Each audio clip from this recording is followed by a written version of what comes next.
Deep in the Amazon rainforest, there's a special place, hidden from the modern world and untouched by time. It's the home of the Sarayaku people, known as the people of the sky. They have lived here for generations, preserving their culture and traditions. They live in harmony with nature, relying on the rainforest for everything they need. From the fertile soil, they grow their crops, and from the rivers, they catch fish to sustain their families. Their way of life is deeply connected to the spirit of the forest. The shaman performs ancient rituals, and the community participates in ceremonies that honor their ancestors and the natural world.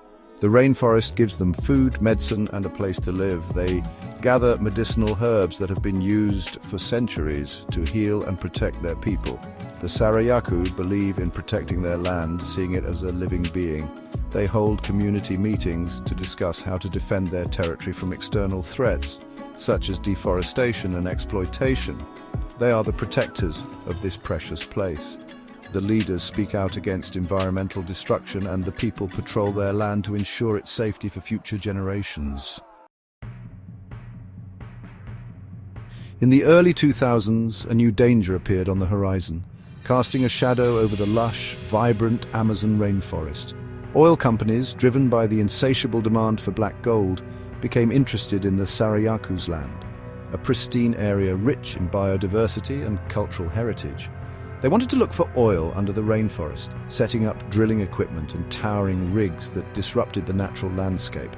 The Sarayaku, the indigenous stewards of this land, were not asked for their permission, their voices were ignored, and their concerns dismissed. The companies came to their land without being invited, imposing their presence and disrupting the Sarayaku's peaceful existence. This was a big problem for the Sarayaku's way of life. Their children played in these forests, and their families gathered here, living in harmony with nature. Oil drilling brings pollution and destroys the forest, contaminating rivers and leading to deforestation, which threatens the delicate balance of the ecosystem. The Sarayaku knew they had to fight back. They could not stand by and watch their sacred land be destroyed. They prepared to defend their home. They would protect their home from being ruined, standing together with painted faces and traditional weapons, ready to resist the encroachment of the oil companies. The Sarayaku chose to resist peacefully. They organized marches and protests. They stood up to the oil companies. They also took their fight to the courts. The Sarayaku filed a lawsuit, asking for justice because their rights were violated. Their case went all the way to the Inter-American Court of Human Rights. The whole world was watching their struggle. The Sarayaku never gave up hope. They inspired many people with their bravery.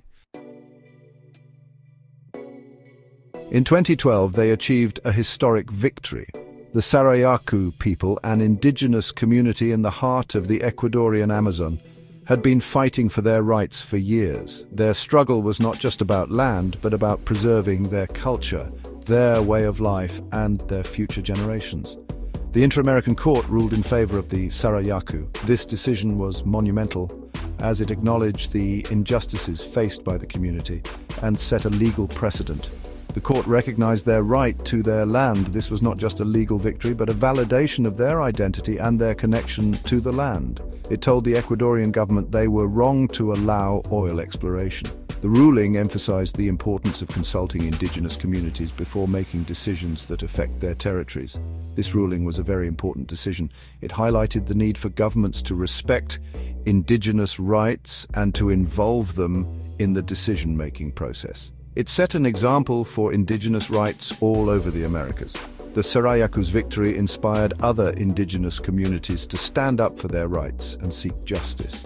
It showed the power of peaceful resistance.